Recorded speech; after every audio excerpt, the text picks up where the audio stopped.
Hola, hola, ¿cómo estás? Bienvenido. Te invito a ver esta nueva historia ahora.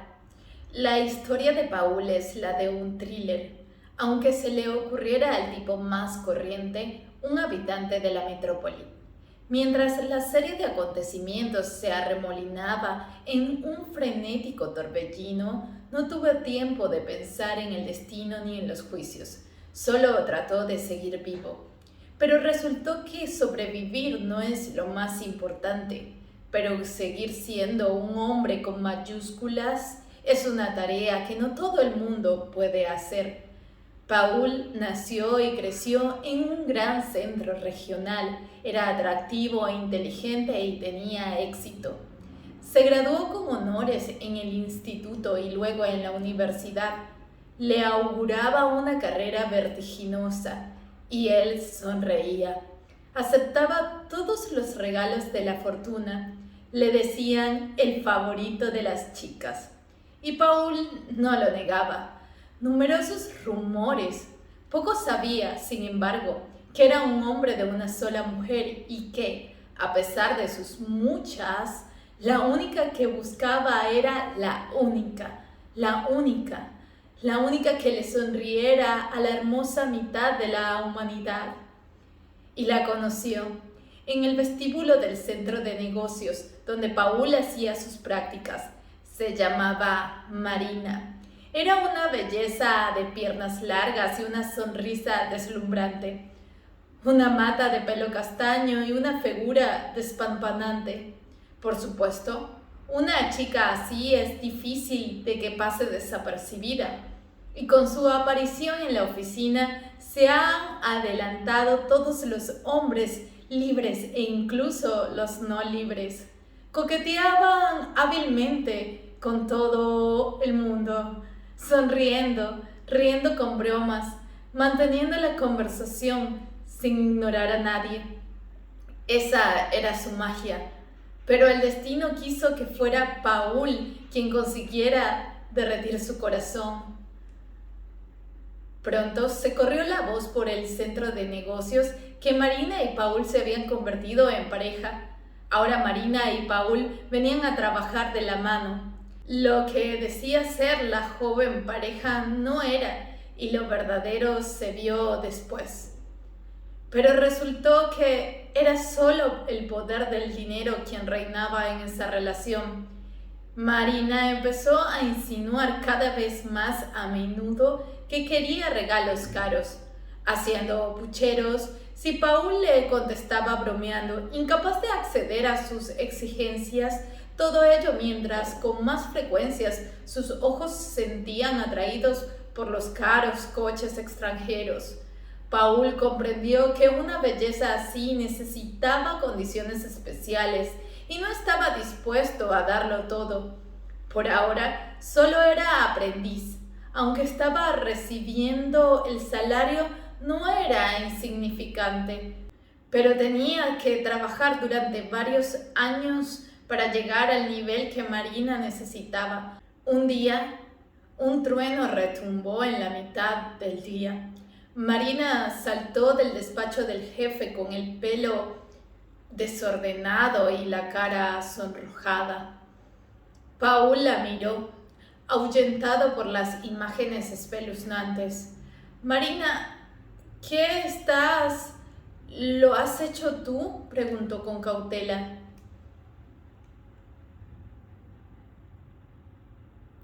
Estaba dejando unos papeles, respondió. ¿Por qué lo preguntas? ¿Estás celoso o algo así?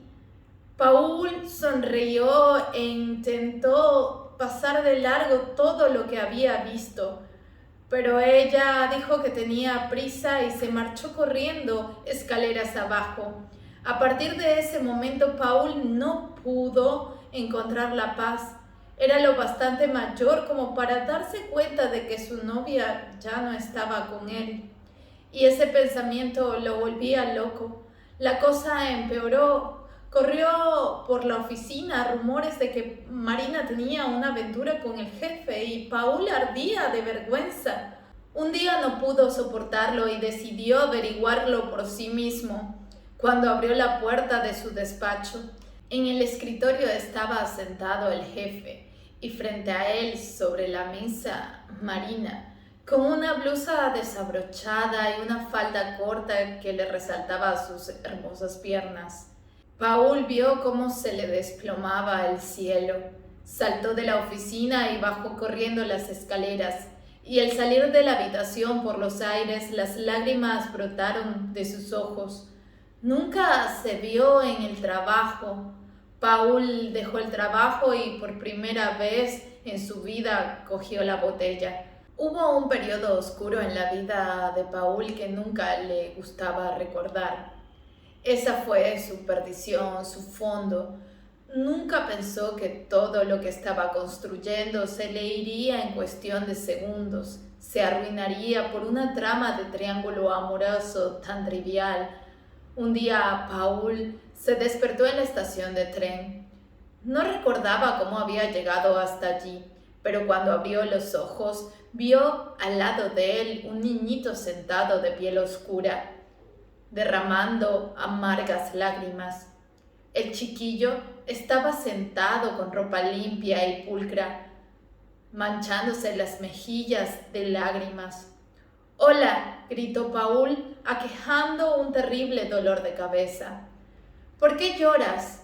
¿Estás perdido?». El chico miró a Paul con los ojos llenos de tristeza.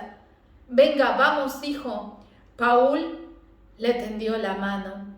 El chico la agarró con fuerza, como si sintiera que le pisaban los talones. La extraña pareja se dirigió a la comisaría, donde Paul expuso toda la situación, pero el policía frunció el ceño y con una mirada irónica le contestó que en un día docenas de ellos están por la calle, que solo hay mendigos de familias desestructuradas o están huyendo del orfanato, así que hay mucho jaleo con todos. Paul se dio cuenta inmediatamente de que no habría ayuda allí y abandonó el edificio de la estación con el niño negro, sin saber qué ocurriría a continuación. «Bueno, ¿qué hago con él?», pensó Paul, y se dio cuenta de que el pequeño no entendía ruso. Se señaló a sí mismo y dijo: «Paul, yo te diré una cosa, Moa. ¿Quieres venir conmigo? Te ayudaré». Paul mostró sus manos lo mejor que pudo y volvió a señalarse a sí mismo. El chico asintió, agarrando con más fuerza los dedos de Paul. Así es como en la vida de un joven con un corazón roto aparece un inesperado mensajero del destino, gracias al cual todo cambió. Comenzó la larga búsqueda de los padres o tutores de Moa y pronto los encontraron. Era su abuela, que había muerto el día anterior. Es que Moa se asustó tanto cuando su abuela se cayó, que se escondió tras los arbustos, viendo cómo se llevaban a su abuela en la ambulancia hacia un destino desconocido. Un poco más tarde, Paul se dio cuenta que no era la abuela, que era otra mujer, una relacionada con los contrabandistas que ilegalmente llevaban a los niños y los vendían en otros países. La red criminal estaba bien establecida. Los contenedores de los cargueros estaban bien escondidos y pasaban tranquilamente todas las inspecciones. Luego era entregado en un hogar para que una anciana lo cuidara. Nadie sabe dónde fueron esos niños después, y no hay necesidad de saberlo.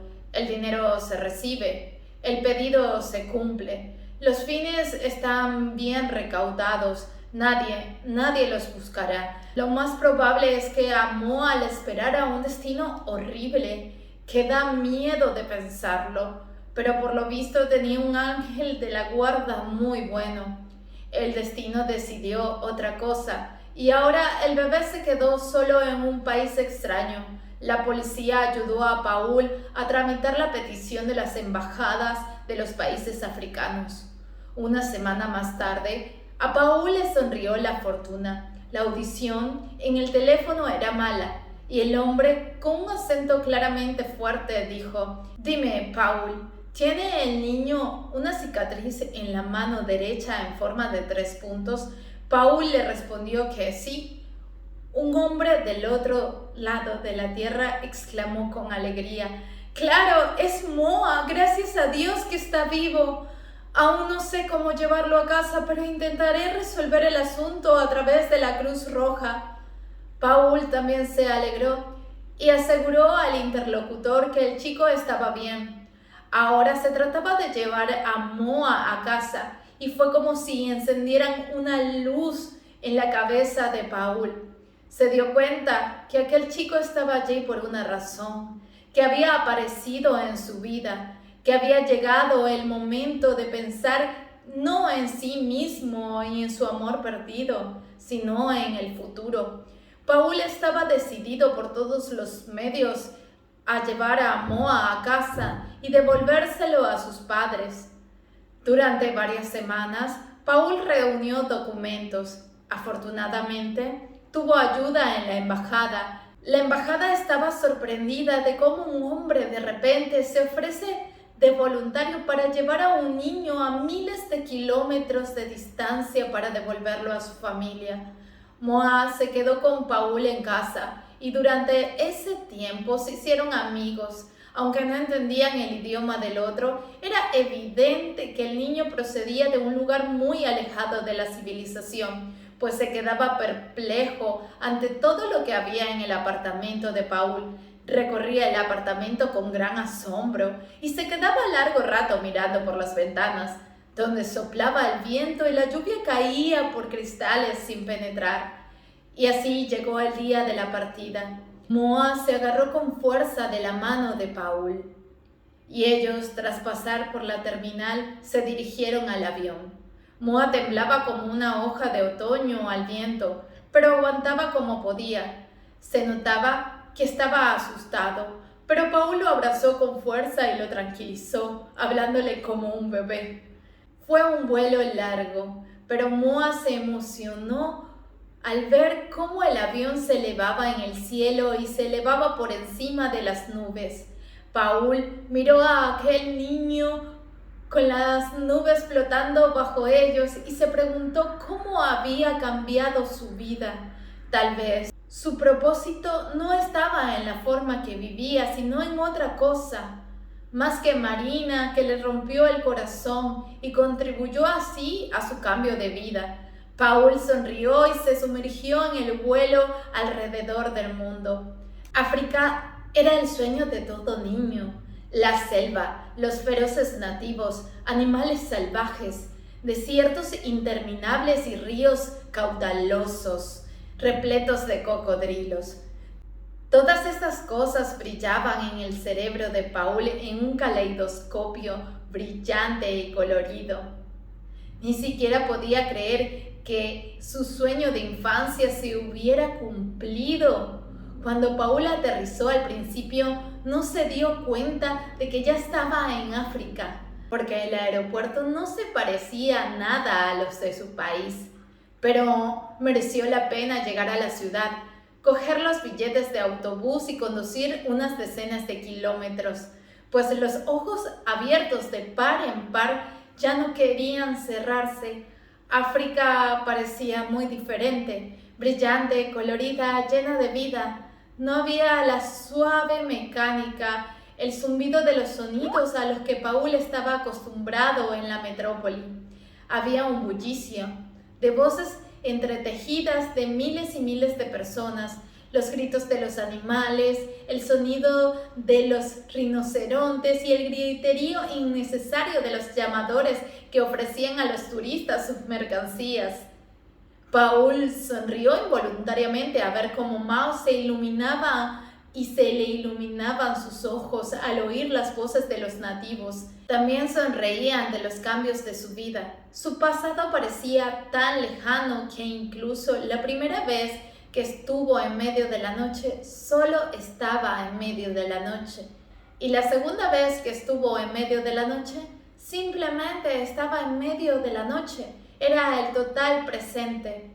Después del autobús había un transbordador, más parecido a una balsa de troncos. en la que Paul y Mao y el grupo de compañeros de viaje se dirigieron hacia el interior.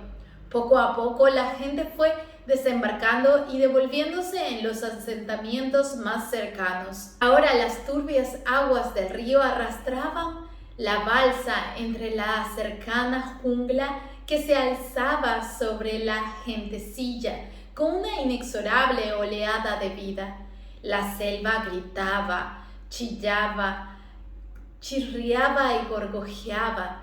El zumbido de los animales y los pájaros creaban un fondo unificado con la naturaleza, que también podría considerarse una forma de silencio. Decenas de cocodrilos tomaban el sol en la orilla. Los reptiles y perezosos observaban la balsa. La novedad de la sensación hizo que el estómago de Paul se sintiera inquieto, como antes de un examen, pero en general estaba contento. A los depredadores no les interesaban en lo absoluto, o más bien no mostraban ningún temor ante su formidable apariencia. ¿Cuánto falta?, preguntó Paul al barquero. Cuando el último de los acompañantes bajó de la balsa, dejando sobre la tarima de madera al pequeño y al guía, respondió el guía que faltaba poco.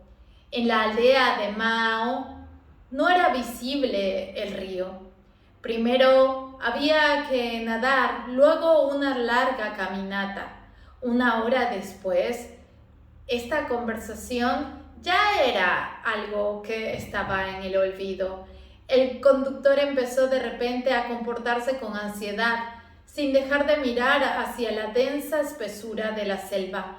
Paul preguntó qué ocurría, pero el hombre hizo oídos sordos y siguió sin apartar la vista de la orilla cubierta de la densa vegetación.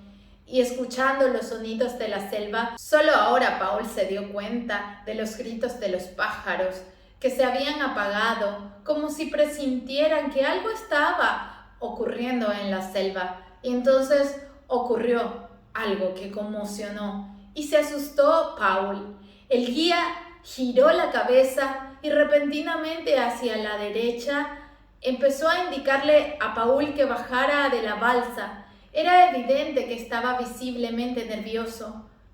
¿Cómo puede ser?, se indignó Paul y recogió sus cosas. ¿A dónde vamos ahora? Ve por ahí, gritó rápidamente el guía e hizo un gesto con la mano. Se fueron a la selva y luego se apartaron apresuradamente de la orilla y desaparecieron alrededor del río. Mao miró a Paul, que no sabía qué hacer a continuación. Vale, chaval, dijo echándose la mochila a los hombros. La aventura ha comenzado. En un momento perdió el conocimiento por un golpe muy duro en la nuca. Cuando Paul despertó ya era de noche, lo que significaba que llevaba afuera un par de horas. Tenía las manos atadas y le dolía mucho la cabeza. Mao no estaba por ninguna parte. A pocos metros de él estaba sentado un hombre nativo de África. Tenía el cuerpo embadurnado de arcilla blanca y la cara pintada, con una máscara espantosa. En sus manos sostenía una lanza y no pestañeaba. «Disculpe», empezó Paul. «¿Qué quiere? ¿Dónde está Mao?» El nativo se levantó, saltó hacia Paul y le golpeó la mandíbula. El segundo día se desmayó, pero aprendió la lección. No valía la pena hablar de ello. Cuando Paul volvió a abrir los ojos, 5 nativos de aspecto intimidatorio estaban sentados al frente de él. Uno señaló a Paul con el dedo y dijo algo en su idioma, y él se dio cuenta de que le estaban ordenando que se levantara y que se fuera. Paul obedeció. Gruñendo por el dolor, se puso en pie y siguió a uno de los nativos. Ahora Paul empezó a tener miedo. Mao había desaparecido y él mismo estaba siendo conducido por alguien en una actitud claramente hostil. Se imaginó los cuadros más horribles y suplicó una sola cosa: Si quieren comérselo, que lo maten primero. Fue un largo viaje, y cuando oscurecía bastante se oyeron voces. Paul se dio cuenta de que se acercaba a un asentamiento, y ahora sí que estaba asustado. Mis piernas estaban fuera de control, decía. La cabeza le daba vueltas. Un poblado se extendía ante Paul, oculto a la vista por la densa selva. Aquí y allá ardían antorchas, cuyas llamas arrojaban reflejos sobre los árboles y los rostros hoscos de los nativos. Y entonces Paul vio a Mao. El niño corría en dirección por el pueblo. Se oyeron gritos. La gente empezó a salir corriendo de sus casas y por detrás del niño que huía sonaban los gritos furiosos de los conductores. Como en un sueño, vio que el chico corría. Una chica joven le gritaba algo y cuando Paul se volvió, vio que uno de los nativos pintados daba un golpe y lanzaba la lanza tan fuerte como podía. Por un momento Paul tuvo miedo de que la lanza pasara volando y se la clavara a Mao, y gritando algo enfadado en respuesta, se dio vuelta y protegió a Mao, recibiendo él un golpe. La hoja le atravesó el hombro, tirando a Paul en el suelo. Vio como una llorosa cara de un niño. Era Mao, que se inclinaba sobre él y le susurraba: «Lo siento, chico, no te llevé a casa». Paul se levantó en la cabaña sobre un mullido lecho de juncos cubiertos de una tela. Oía el canto de los pájaros.